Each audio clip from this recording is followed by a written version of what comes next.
cru partir sur un podcast, on allait fortement s'énerver, même si on va s'énerver un tout petit peu sur certains aspects de cette rencontre. L'OM s'est imposé 5... Ah oui, un tout petit peu, Maxime.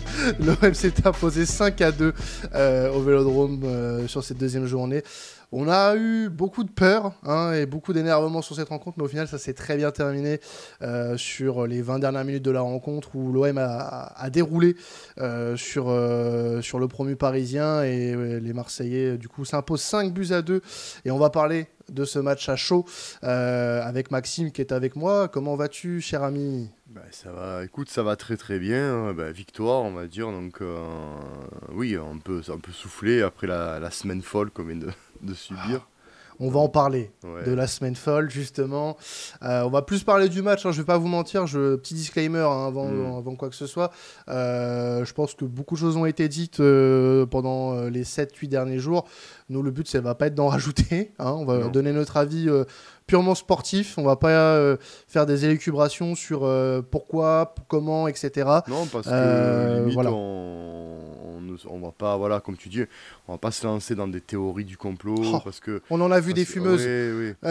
Les gars, alors je m'adresse à vous, là, ceux qui peuvent nous regarder et qui se font du mal à faire des théories du complot. Franchement, arrêtez, parce qu'avec en plus les saucisses bidons que vous envoyez sur les réseaux sociaux, faut arrêter.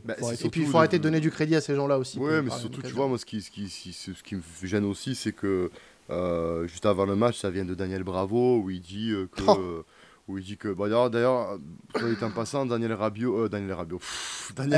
Beau lapsus. Très très beau lapsus. J'ai fait une fusion à la Gogeta, pour ceux qui ont la rêve, là. J'ai fait Daniel Bravo. Déjà que tu es catastrophique en commentateur, donc voilà. Putain.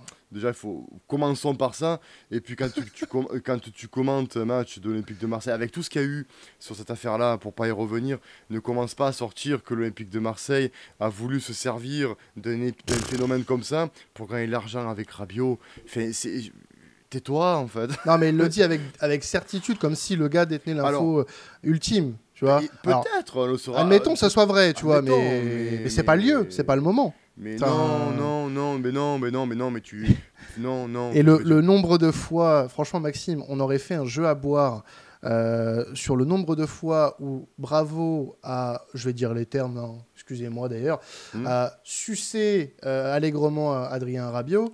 On aurait pu faire l'émission bien chargée. Après, il faut pas oublier, même s'il a joué chez nous un an et qu'il était en fin de course, c'est un joueur, on va dire, plus du Paris Saint-Germain que de l'OM, donc forcément, il a pas le même regard. Non, mais c'est pas ça, moi, que je reproche, là, pour le coup. C'est plus l'aspect tout dénigré parce que Rabiot n'est pas là, tu vois. Oui, mais c'est parce que c'est faire le buzz. En fait, c'est faire le buzz pour le buzz. C'est un commentateur j'ai pas aimé. C'est parce que c'est un commentateur très moyen. Et comme tout commentateur très moyen, ils sont obligés de faire le buzz on va pas parler de lui sur 6 ans. Mais c'est vrai que déjà, ça commençait comme ça le match. Ça m'a un peu gêné, tu vois, de dire « Oh putain, mais c'est bon, quoi. » Oh, t'inquiète pas, ça a gêné beaucoup de monde sur les réseaux. Oui, oui. Revenons à l'essentiel qui est le match et la victoire face au Paris FC 5-2. On l'a dit, il y a eu plusieurs moments dans ce match. On va les décortiquer un petit peu, pas un à un, mais séquence par séquence. Le début de match, il a été poussif mais prometteur puisqu'il y a eu de belles choses. On a mis un peu de temps à démarrer, c'est vrai. Il y a eu quelques incursions parisiennes aussi dans le camp marseillais.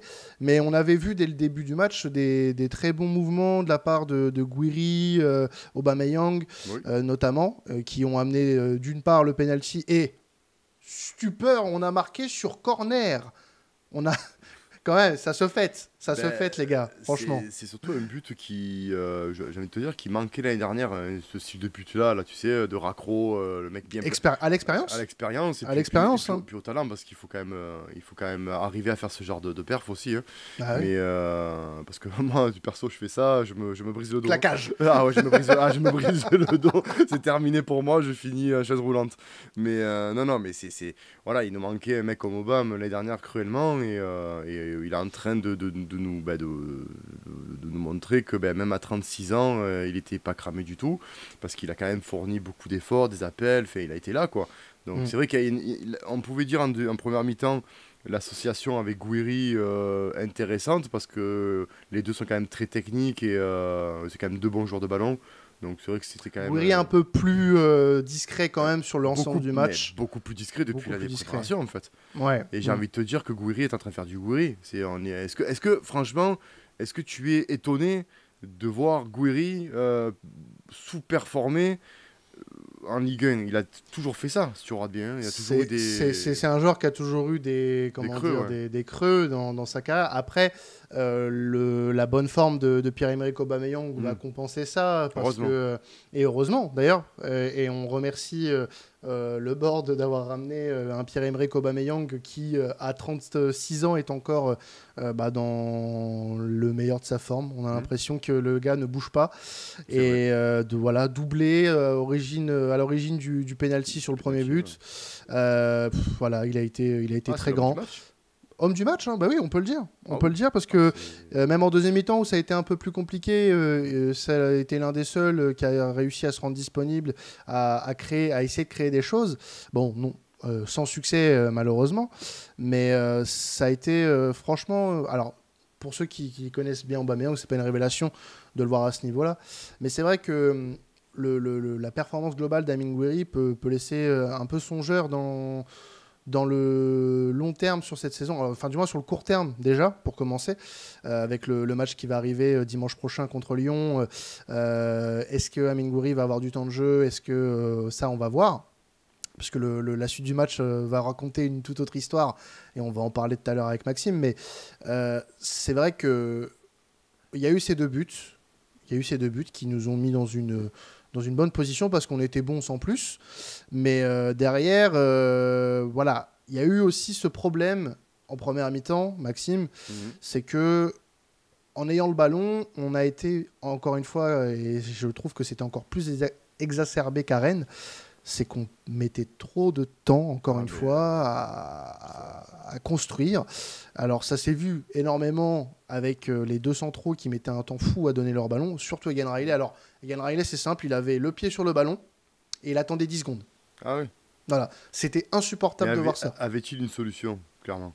Alors, ça, on est d'accord. Parce que le problème pour moi, et c'est d'ailleurs, pour ceux qui ne savent pas, c'est moi qui fais les live tweets aussi, sur le compte X d'ALC, on a vu qu'il y avait un manque de communication, pas de communication du moins, mais de lien entre la défense et le milieu de terrain, ce qui du coup fait que les attaquants devant, qui faisaient de très bons appels, pour le coup, n'étaient pas sollicités. Donc c'est vrai. Et à un moment donné, on a vu un petit peu, alors ça s'est vu parfois en fin de première mi-temps, où Gomez a décroché un petit peu de l'axe, et on a vu un petit peu plus de moments se créer. Mais après le but parisien, c'est vrai que là, on a vu encore plus de difficultés se créer.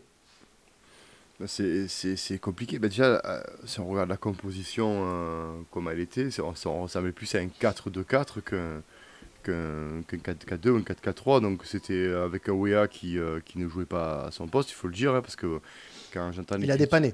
Voilà, quand j'entends les critiques encore sur de Weah, alors que c'est un garçon qui... On peut dire factuellement qu'il a fait un mauvais match, mais on peut pas le critiquer pour ça. Il a fait un mauvais match parce que voilà, il a été soldat, il a fait ce qu'il a pu, et c'est pas son poste de prédilection, donc on le sait, tu vois. Après, De Zerbi, je pense qu'il a composé avec ses certitudes du moment. Et 6 absents aussi, faut pas oublier. 6 absents et ses certitudes. Mais c'est vrai que ça reste compliqué au milieu de terrain. Alors l'année dernière, c'était notre force. Le milieu de terrain, on avait pléthore de joueurs d'expérience. Là, avec le départ de Rongier, le futur départ de Rabiot, pour l'instant, avec les forces qu'on a, Kondogbia blessé, t'as pas 36 solutions au milieu de terrain.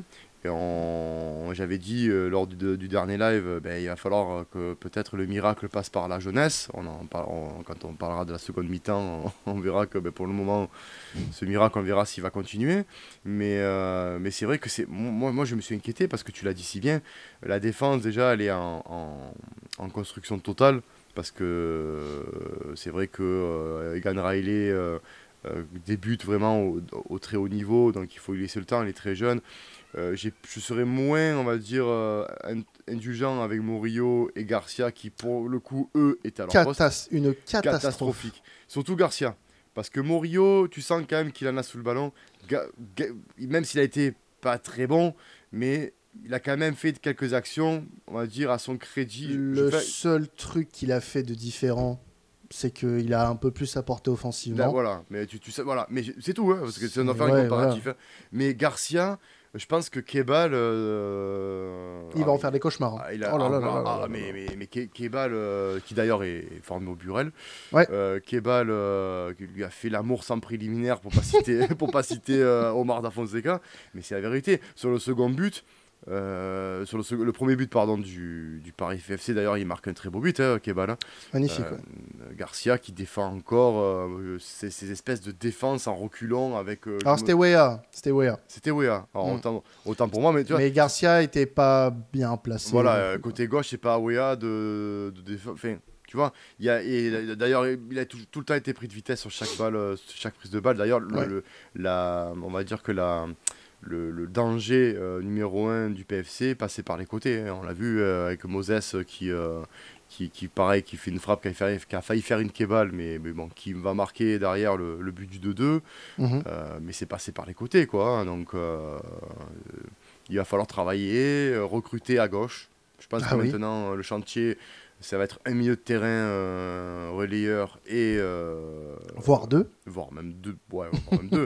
Parce que t'en perds un en début de mercato quasi, enfin en début de prépa, et Après, t'en perds un maintenant. Après, tu peux même non, je pense que Après, sauf si tu restes sur un 4-2-3-1, et là, en effet, t'as besoin de moins de monde, puisque t'as Nadir en plus et Bakola. Ouais, mais Donc, je pense que là, on l'a vu en seconde période, le 4-3-3 je pense est mieux avec les joueurs que tu as à l'Olympique de Marseille. Il a repositionné son 4-3-3, on a vu Nadir qui était en relayeur, ça a tout changé, mais tout changé. et qui décrochait aussi. Ouais. Tu vois, je pense que ça va être un 4-3-3 ou un 4-2-3-1 avec un 10, un vrai 10 pour le coup, par contre, pas un 8, tu vois, un vrai 10, un vrai numéro 10, un vrai meneur, un peu à la Rames Rodriguez, tu sais, ces postes un peu qui ont disparu, hein, tu vois. Mhm. Mais non, après, voilà, j'ai trouvé le milieu de terrain, Angel Gomez qui fait un match Pas bon. Non. moyen, très moyen. Après, En manque de créativité, que non. ce soit lui ou Højbjerg, ça a été assez compliqué. Après, la question, c'est est-ce que c'est à lui qu'on devrait donner les clés du jeu de l'OM Ah non. Voilà. Donc c'est... Non, mais je pense que si on passe sur un 4-3-3, par exemple, avec une pointe basse, tu recrutes un Benasser dans cette optique-là aussi, pourquoi pas, parce qu'on reparle de lui avec insistance, hein, du côté de l'OM en cette fin de mercato. Je pense que ça va aider aussi un Gomez qui ne sera pas forcément à la relance, mais qui va aider à la construction. Donc ça peut être une bonne chose. C'est un équilibre. Et c'est un équilibre à trouver. Je pense que aujourd'hui, il ne faut pas non plus qu'on tire trop la sonnette d'alarme. Je pense qu'il est nécessaire quand même de pointer ce qui ne va pas. Et il y a beaucoup de choses qui n'ont pas été faites correctement sur le match contre Paris. Mais on ne doit pas être alarmiste, inquiet. On peut l'être. Ça, il n'y a pas de souci. Mais on est encore dans une phase où on n'a encore qu'un match par semaine. Profitons de ce temps. Et en plus, il y a eu des turbulences qui n'ont pas aidé. Exactement. Et franchement, là, on a encore le temps de travailler. Je ne suis pas alarmiste, même si je suis assez mécontent de ce que j'ai vu. Je suis même très mécontent de ce que j'ai vu.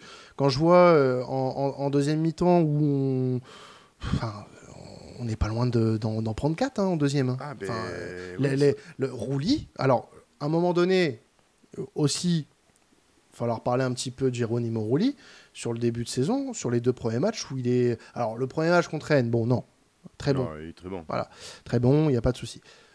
Mais là, il n'a pas fait d'arrêt déterminant non plus. Enfin, s'il en a fait 1 ou 2, mais la sortie en deuxième mi-temps, c'est pas voilà bon après pardon, c'est un gardien qui est en confiance, hein, on le voit, mais c'est vrai qu'une sortie comme ça aurait pu être préjudiciable, et heureusement que Kebal du coup se rate un peu avec la pression. Mais moi, il est pas loin, il a ça encore une fois. Mais moi ce que je veux vraiment mettre vraiment en lumière, c'est le jeu sans ballon de l'Olympique de Marseille.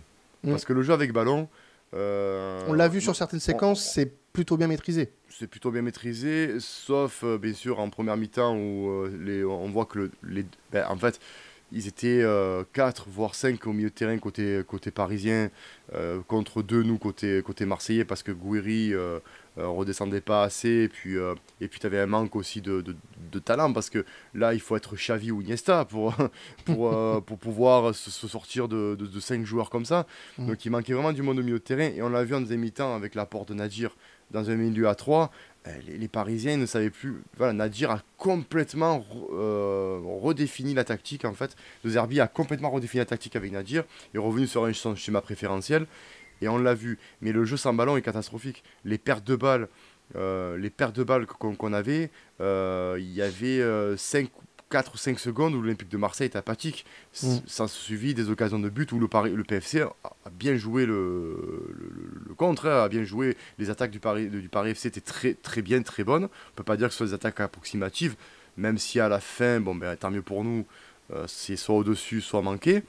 Mais ils ont su profiter de nos faiblesses défensives. J'ai envie de dire, on va se répéter. Je revois encore l'Olympique de Marseille l'année dernière, très perfectible en profondeur défensivement, zéro pressing. Quand on voit par exemple le Paris Saint-Germain, qui est une référence avec Luis Enrique sur le pressing, un peu comme ils étaient une référence à l'époque avec Barcelone, tu vois, sur le 4-3-3, tu te dis... on a du boulot à faire quand même, parce que quand on va jouer des clubs, parce que là c'est le PFC, donc voilà, on a vu que quand on accélérait un petit peu le jeu, ils étaient perdus. Attention, quand on va commencer à jouer des clubs d'un standing un peu plus élevé, il va falloir qu'on soit un peu plus agressif sur le ballon. On va falloir déjà dans l'entrejeu, il va falloir qu'on soit vraiment plus agressif et on va dire malin, parce que tu pourras pas. Sinon là, comme tu dis, tu vas te retrouver avec des 4-0 à la mi-temps, parce que ton milieu de terrain est aux fraises, ta défense elle le défend pas intelligemment. Et il n'y a aucune agressivité. Moi, voilà, il manque d'agressivité. Je me dis, mais le Kissiamo de début de saison qu'on nous vendait là sur le site de l'OM, voilà, non, mais il faut arrêter. Je me demande, alors bien, il y a eu le contexte Rabiot. Apparemment, les cadres ont été un peu touchés mentalement. Mais il a dit, De Zerbi, il a le meilleur moyen de montrer que tu as des couilles. Excusez-moi l'expression. C'est sur le terrain. C'est sur le terrain. Et là, je suis désolé.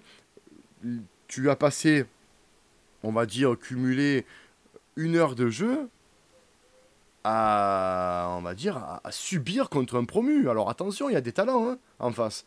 Mais tu as subi contre un promu. Ça va être quoi contre l'Atlético Madrid, contre Lyon le week-end prochain, qui vont au Groupama Stadium vouloir se payer l'Olympique de Marseille, parce que c'est comme ça, c'est la rivalité. Donc on va faire quoi en fait? On va ronronner, on va attendre. Non. C'est pour ça, je pense que là, la marge de progression qu'on va avoir sur les prochaines semaines notamment, ça va être sur l'intensité qu'on va mettre aussi sur les phases offensives. Bien sûr. Puisque, encore une fois, et on le répète depuis vendredi dernier, tant qu'on passera trop de temps avec le ballon, mais sans faire de course vers l'avant, sans faire de passe vers l'avant, c'est du temps de gagner pour les adversaires, pour pouvoir se replacer, s'organiser. Et c'est ça, en fait, qui nous a fait défaut sur quasiment tout le match. C'est ce manque de verticalité et ce temps perdu, justement, à attendre qu'il y ait un mouvement. Mais en fait, les passes doivent amener les mouvements et vice-versa. Bien sûr. D'ailleurs, la verticalité, tu l'as eu quand tu provoques le penalty sur Aubameyang. Donc je me dis, De Zerbi, on est habitué à avoir un jeu un peu plus, on va dire, léché pour les observateurs qui observaient Brighton, qui observaient Sassuolo. Vraiment, le jeu de Zerbi, quand il est maîtrisé, c'est un jeu on peut appeler ça, pour ceux qui ont joué au Football Manager, de Gegenpress, on va dire. C'est vraiment conservation du ballon, verticalité, explosivité, et à la perte du ballon, c'est des chiens de casse. Là, je ne retrouve pas le jeu de Zerbi. Je pense qu'on a eu une équipe qui était un peu malade de par les événements qu'il y a eu. La victoire fait du bien. Et puis, inespéré, j'ai envie de dire, Bilal Nadir, inespéré. Alors justement, j'avais parlé de cette 63e minute. L'OM s'est fait rejoindre au score il y a 5 minutes par le but de Moses Simon. Encore une fois, un errement défensif assez incompréhensible. Et il rentre à la 63e et d'un coup ça va un peu mieux. Dans le jeu on voit que ça commence à pousser, Plus de monde au milieu. Voilà, il y a plus de monde au milieu, il y a plus de courses vers l'avant, de verticalité, et on en parlait. Et puis de hargne, de percussion, le gars a faim, il a faim. Et puis regarde, le but qui nous fait repasser devant, c'est un peu le symbole de ce qui s'est passé suite à son entrée. C'est quoi qui amène le but? C'est un pressing. Il presse.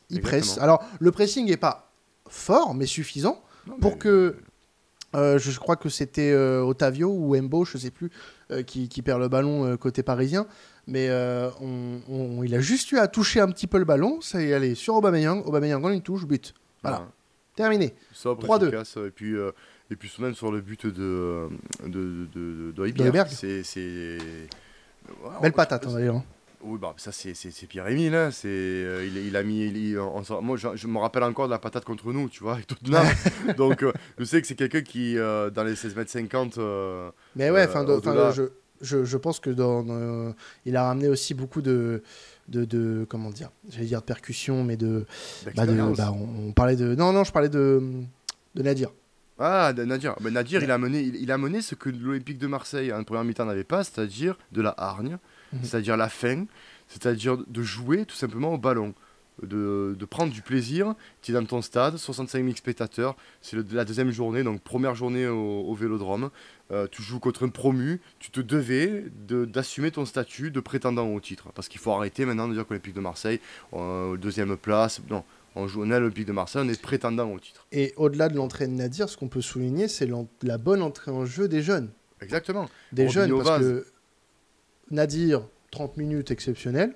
Voilà, il est deux passes décisives quand même pour Bilal Nadir. Robinho Vaz, qui rentre à la 75e, qui provoque un penalty 10 minutes après être rentré et qui fait des appels dans le bon tempo aussi. Voilà, 18 exactement. Ans. 18 ans, le minot. Et 96e, un boulet de canon. Le gars, il est angle fermé, il allume le gardien parisien. Qu'est-ce qu'on attendait de l'Olympique de Marseille, des attaquants?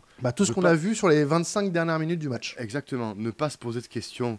Arrêtons. L'année dernière, même là, contre Rennes, qu'a-t-on fait? On tricotait devant, on attendait, savoir si on était bien... Non, passe en profondeur. Qu'est-ce qu'il a fait, Robinho? On va dire l'insouciance de la jeunesse. Après, il faut lui laisser le temps. Pour moi, ce serait... Oui, mais il en faut. Parfois. Ce serait une hérésie de le mettre titulaire face à Lyon, par contre. Tu vois, il faut quand même le faire rentrer régulièrement. Mais il a que 18 ans. Le PFC, c'était à sa portée. Laissons-le monter en puissance. Parce que là, je commence à percevoir un petit peu les réseaux. Oui, oh là là, Robinho, tranquille. C'est un jeune. Laissez-lui le temps. Voilà, il rentre un quart d'heure 20 minutes contre Lyon. Voilà, après, c'est sûr que si le gars monte en puissance à chaque match, il t'en met un. Alors là, oui, il a. Non, par contre, parce que si on en écoute certains, il y a mal dans l'effectif. Tu vois. Tranquille. Ah, voilà, tranquille. On sait qu'il a une qualité, par contre, on sait que pour ceux qui ont observé la réserve, c'est quelqu'un qui a une qualité de finition hors du commun. Il est très adroit devant le but. Il a prouvé. Passe en profondeur. Qu'est-ce qu'il a fait? Certains auraient fait petit crochet. Non, bam, je tire. Au pire des cas. Je sais pas si tu te rappelles de Vaz, justement, la saison dernière. Quand il avait eu quelques brides, il fait une entrée en jeu où justement il provoque un penalty, un match d'ailleurs où l'OM avait été en difficulté et il provoque un penalty et derrière sort homme du match celui-là. Oui, je sais plus je sais plus contre qui c'était. On avait fait match nul, mais je sais plus contre qui c'était. Moi non plus, je sais plus. Mais bref, ça devait être un truc comme Angers ou un truc comme ça. Je sais plus, mais c'est vrai que là, tu vois, moi j'ai aimé Vaz. Pourquoi? Il a fait ce que Gouiri n'a pas fait pendant tout son temps de jeu, c'est-à-dire l'appel dans le bon tempo, la combativité. On l'a vu, perte de balle. Voilà ce qu'on demande. Perte de balle, qu'a-t-il fait? Rappelez-vous un peu cette action-là où il rentre. Il va presser directement à l'arrière gauche. Je ne me rappelle plus le nom du Paris FC. Derrière, qu'est-ce qu'il fait? Il suit intelligemment parce qu'il sait pertinemment que Maxime Lopez cherche l'ailier. Et il a suivi et c'est excentré exprès pour justement enlever cette possibilité-là. Voilà ce qu'on attend. Voilà ce qu'on attend d'un attaquant. Ce que Greenwood n'a pas trop bien fait, je pense, on en parlait entre nous. Et il a fait des efforts. Il fait plus d'efforts que l'année dernière, par contre, ça c'est à noter. Mais c'est là où, pour moi, il a manqué Greenwood. Voilà, c'est là où, pour moi, il doit passer un cap.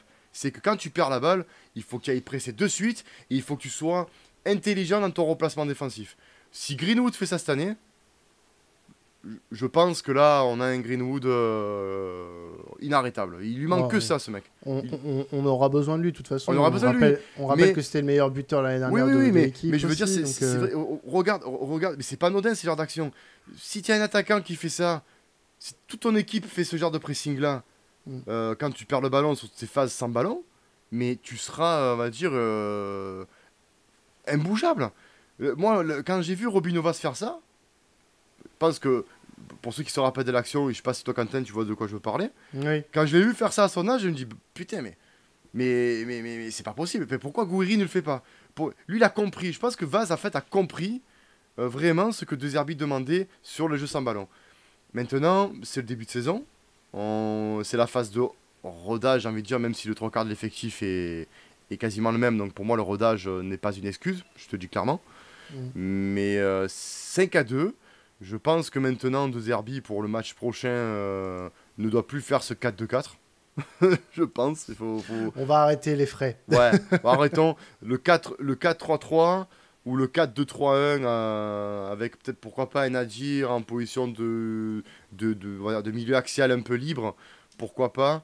Mais oui, Bilal Nadir mérite vraiment. Alors, on peut dire pourquoi pas mettre Gomez dans ce rôle-là au début pour un retour de Kondogbia en récupérateur.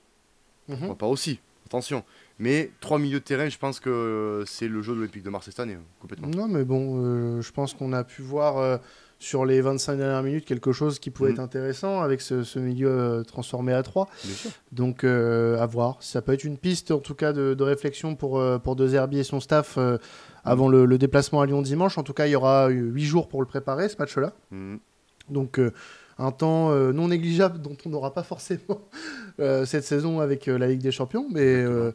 Mais en tout cas, voilà, il faut se préparer à ce genre de choses. Et puis, moi, ce que je peux donner, en tout cas, comme satisfaction, c'est que, d'ailleurs, c'est un truc qui m'a pas mal énervé pendant l'avant-match, c'est que j'ai vu des gens pointer du doigt le banc, dû dire, ah ouais, on va en Ligue des Champions avec ce banc-là. Alors, constatons les choses comme elles sont. On a 6 absents, dont 4 sur blessure, 2 qui sont en instance de départ, qui seront, je l'espère, remplacés d'ici la fin du mercato. Ça, je pense, comme beaucoup de monde, faire confiance à l'état-major du club. Oui, et du coup, ces mêmes remplaçants, on en fait taire certains. Et ça, c'est plutôt satisfaisant. Et je pense que Nadir... Des mecs comme Nadir, Vaz et Bakola, dont la prépa a été satisfaisante, notamment pour un Bilal Nadir qui s'est plus montré que les deux autres. Mais Bilal Nadir a vraiment, je pense, une carte à jouer. Là, on parlait de pas cramer pour une potentielle titularisation d'un Robinho Vaz. Bilal Nadir, s'il continue dans cet état de forme-là, on peut considérer assez rapidement, je pense, que ce mec pourrait potentiellement avoir une place dans le 11. Et pourquoi pas, après tout. S'il affiche le même état d'esprit, s'il affiche la même combativité, s'il affiche la même justesse, parce qu'il a été très juste dans tout ce qu'il a fait sur ces 25 minutes. Après, on a vu aussi, alors attention, on va prendre ça en considération, que le Paris FC, à un moment donné, aussi un petit peu plongé physiquement. Mais ça n'a pas empêché qu'il a été juste dans tout ce qu'il a fait. Non, mais ils ont plongé et nous, on a profité. Chose que pendant tout le match, tant mieux. On a été d'ailleurs sur le deuxième but parisien, on a vu, au début, je pensais qu'il y avait hors-jeu. J'ai pas compris. Enfin, le jeu était arrêté. Je me dis, c'est pas possible, en fait. On aurait dit que l'Olympique de Marseille était sur pause, en fait. J'ai pas vraiment compris. Je pensais qu'il y avait hors-jeu. Donc non, mais ce genre de but, on l'a vu souvent l'année dernière, Maxime. Oui, ça confirme que voilà, je vais pas tomber sur Balerdi parce que ce serait facile. Là, c'est encore lui qui couvre sur le deuxième but. Ouais. Voilà. Certains vont peut-être me haïr en me disant je suis un haineux de Balerdi. Non. Son match est moyen. Ouais, mais il est moyen, il est moyen. Il a fait quelques bonnes interventions. Il a fait un sombrero. Bon, okay. Oui, aussi, oui. Ok, bon, tu t'es régalé, tu t'es fait kiffer. Il n'y a aucun problème et tu as raison. Mais faut dire encore ce qui est. Tu prends un but, c'est encore toi qui couvres. Rennes, tu prends un but, c'est toi qui couvres. Donc voilà, vite s'il vous plaît, faites venir un défenseur central. Parce que, alors il y a Medina. Voilà. Faites-moi venir un arrière gauche, faites-moi venir un défenseur central et faites-moi venir un milieu de terrain. Je pense qu'on est pas mal. Là, je pense que si on est sur les priorités du mercato, on va plus aller chercher un milieu de terrain. Oui, et un arrière gauche, très certainement. Mais dans l'optique où on doit, quand je dis on, c'est le club, agir avec urgence, puisque là, il reste une semaine, on va dire, grosso modo, de mercato. Moi, je pense qu'ils ont trouvé déjà. Alors, l'urgence pour moi, c'est à gauche et le milieu de terrain. Oui. Et quitte à sacrifier, j'ai envie de te dire, la piste Joël Ordonez, qui pour le moment est au point mort, puisque Bruges ne voudrait plus vendre apparemment. Il y a Pavard, il y a Pavard encore. Je pense que là aussi, c'est monté en épingle. Après, je peux me tromper. Hein. Personnellement, un mec comme Pavard, je l'accueille les bras ouverts. Oui. Mais moi, mon avis, je pense que la priorité aujourd'hui, au vu de ce qu'on voit sur les 2 premiers matchs, c'est un latéral fiable à gauche, puisque Garcia ne pourra pas remplir ce rôle toute une saison. Merci Tonton pour les services rendus en fin de saison, mais là c'est compliqué. Medina va avoir besoin d'un bon backup et limite peut-être de concurrencer Gan Riley dans l'axe et Balerdi dans l'axe par ricochet. J'ai envie de te dire, pour moi, Medina, si tu prends un à gauche, Medina est dans l'axe. Il va remplacer Gan Riley, il va le faire une charnière argentine. Qui serait pour moi complémentaire, parce que c'est vrai que Balerdi est en plus un gars on va dire sur du 1 contre 1 sur un marquage individuel, et Medina, de par son expérience à Lens sur une défense à 3, a plus une expérience de zone, même s'il est dur sur l'homme. Je pense que ça peut être complémentaire. Et Gan Riley, je ne vais pas l'enterrer, attention, hein, il a fait ce qu'il a pu. Bien sûr. Pour moi, c'est un très bon prospect. Il aura sa chance dans la saison, il n'y a aucun problème. Mais c'est vrai qu'il te faut un arrière-gauche, parce qu'à droite, Murillo et Weah, je pense que ça ira. À gauche, Luis Garcia, pour certains matchs de Ligue 1, ça ira. Mais il te faut un tonton derrière sur le côté gauche, parce qu'on l'a vu, c'est pas possible de jouer avec des joueurs comme ça, avec les échéances qu'on a. Et il faut que la défense travaille ensemble, parce que c'est plus possible. Le milieu de terrain, le milieu de terrain, voilà, on verra s'ils vont se renforcer et qui va venir. Il y a beaucoup de noms qui circulent, mais c'est vrai que oui, il te faut un relayeur, voire même un 10, mais il te faut un milieu de terrain polyvalent. Tu parles de Rabiot, pour moi il n'est pas irremplaçable. Voilà, justement, parlons-en. Il n'est pas irremplaçable, c'est un milieu de terrain, attention, de classe internationale. L'année dernière, il a été le meilleur joueur de la saison. Il a été le meilleur joueur de la saison. Disons-le. Mais je tiens à le dire à la communauté qui nous écoute et même à ceux qui vont nous écouter, qui vont nous découvrir, on aurait eu, et ça j'en suis persuadé, à mettre ma main au feu, on aurait eu des problèmes avec ce monsieur en janvier. Pour la simple et bonne raison que ce monsieur, par le biais de sa maman et de son entourage, tergiversait à signer son contrat, sa prolongation. Donc, je préfère peut-être qu'il y ait eu ces problèmes en début de saison et qu'on le remplace et qu'il nous ramène un peu d'argent, ce serait un plus, tu vois. Ce que le PSG n'a pas su faire, nous on a su peut-être le faire. Et que, tu vois, par exemple, en janvier, quand tu joues des échéances où c'est un petit peu la dernière ligne droite, où tu as un Rabiot qui va te manquer parce que tu comprends, il veut pas signer. Il a déjà la tête ailleurs. Et puis en plus de ça, clash avec les dirigeants. Et ça, je le voyais arriver. Alors, tu vois, ça m'étonne pas ce que j'ai lu, comme quoi sa maman négociait en sous-marin parce qu'ils ont toujours fait ça comme ça. C'est des gens qui, on va dire, sont pas très, on va dire qu'ils sont pas très institution club, si tu veux. C'est vraiment des individualistes. Ils s'en foutent un petit peu de savoir que voilà, le club, il y a des supporters, il y a une ferveur. Voilà, on l'a vu à Paris, on l'a vu à la Juve, où pourtant il était très bon et il est parti voilà, comme ça, alors qu'il était très bon, qu'il avait sa place de titulaire. Donc voilà, donc on aurait eu des problèmes avec ce garçon au mois de mars. Donc tant mieux. Autant avoir des gens totalement investis dans le projet. Exactement, parce que voilà, quand on entend dire oui, on lui a proposé un contrat mirobolant et que le gars signe pas et que même sa maman a prétexté non, mais attends, il y a la canicule, je me déplace pas. Bon, mais en fait, tu me prends pour un con. Donc bon, voilà, donc on va dire, Bon. c'est mal pour un bien. Merci pour ce que tu as fait, Adrien.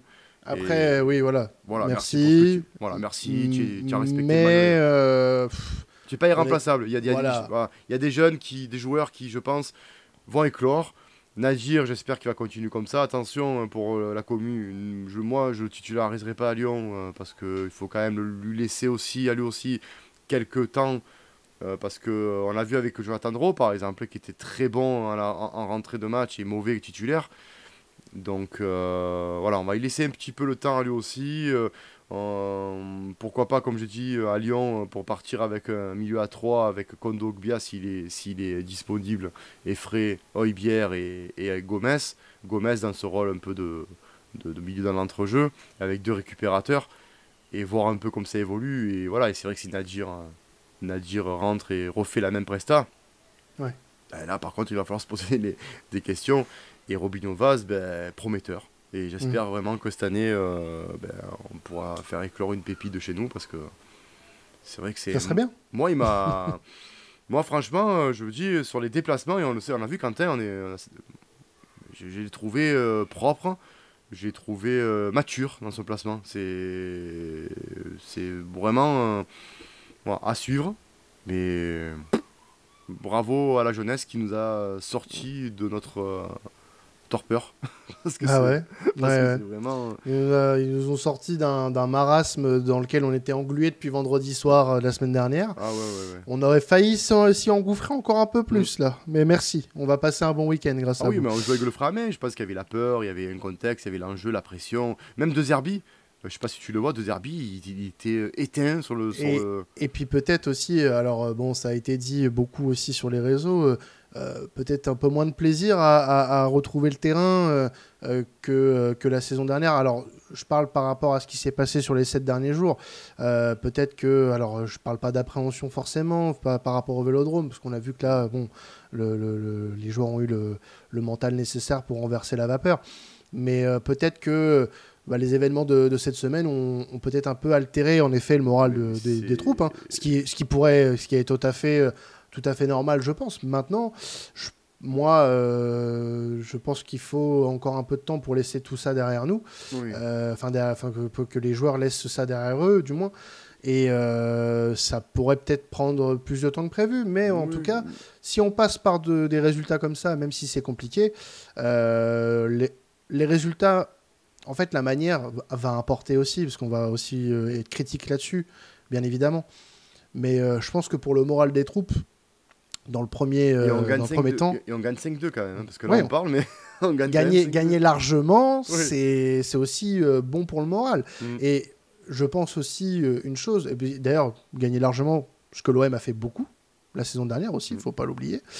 Et je pense qu'on peut aussi dire que si on gagne même des matchs 1-0, 2-1 à l'arrache, et ben c'est des résultats. Ce sont des points qui sont pris et ça peut faire du bien au groupe. En 2010, tu es champion de France en gagnant 1-0 à la fin de match. Hein, donc, Et il faut aussi rappeler une chose, c'est que là, on a encore une journée à jouer face à l'OL dans quelques jours, donc dans 8 jours.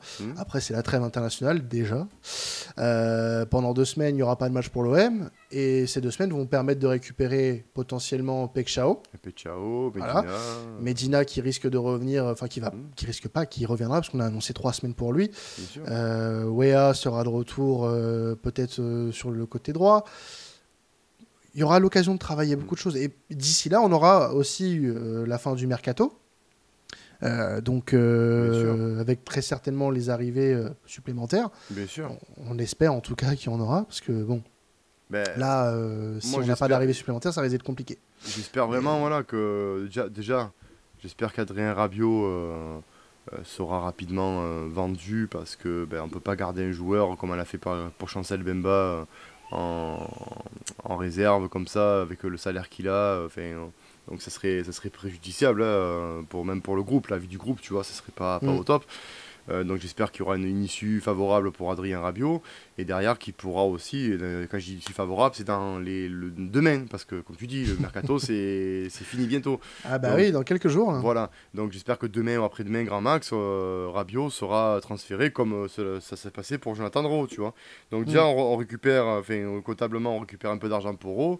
J'espère qu'on va boucler l'arrivée potentiellement du grec qui est annoncé. Tsimikas, ouais, qui est annoncé. On parle aussi d'Emerson Palmieri, ancien joueur de Lyon. Alors ça, je suis moins fan, mais ça reste meilleur que Garcia.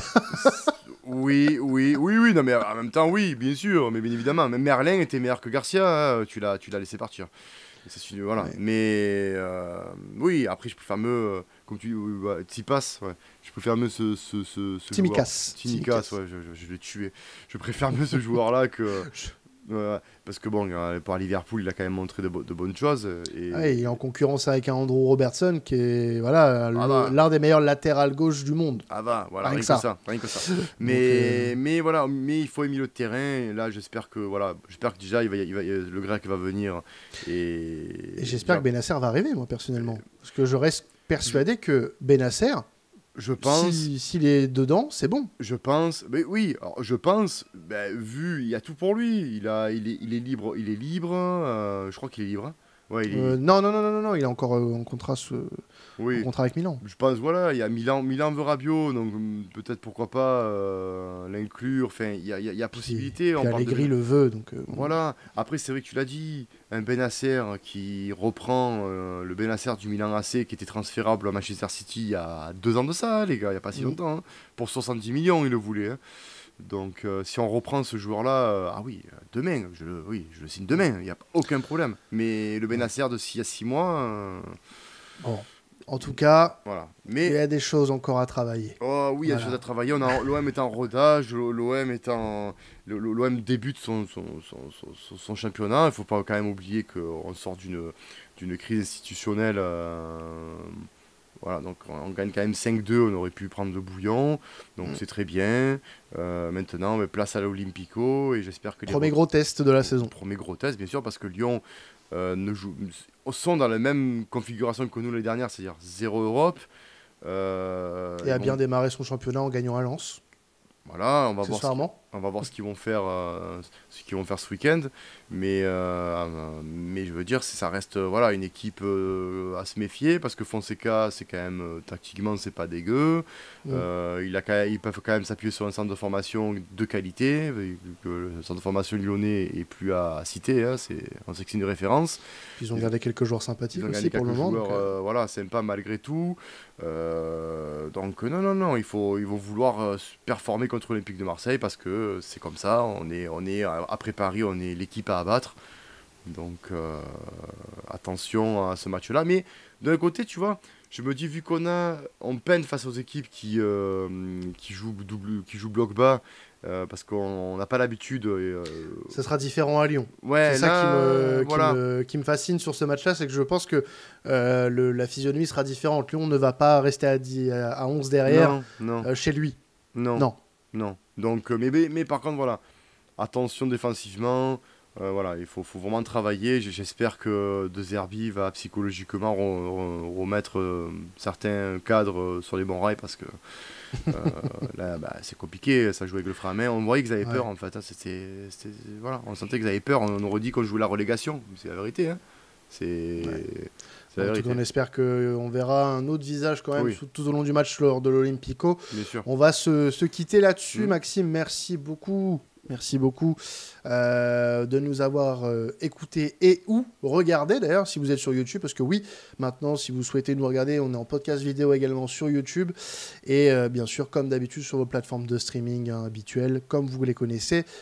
N'oubliez pas de nous suivre aussi sur les différents réseaux sociaux, que ce soit Twitter, Insta, Facebook, TikTok. Abonnez-vous à la chaîne YouTube aussi pour ne pas rater le contenu vidéo d'ALC Marseille. On va vous proposer beaucoup de choses pendant cette saison. Donc n'hésitez pas à rester bien connecté à tous nos réseaux pour ne rien rater de l'actu ALC Marseille. Nous, on va se retrouver très certainement à partir de lundi prochain pour le débrief de l'Olympico. Et puis, bah, il nous reste plus qu'à souffler un bon coup, d'aller boire un petit coup, Maxime, pour fêter ça. Surtout se détendre un peu, ça fait du bien. Voilà. Et puis voilà, on va passer 8 jours un peu plus tranquille. Avec un petit peu de stress mercato, quand même. Voilà, sinon c'est pas drôle. Non. Allez, on va se quitter là-dessus. Ciao tout le monde. Allez, ouais. Ciao.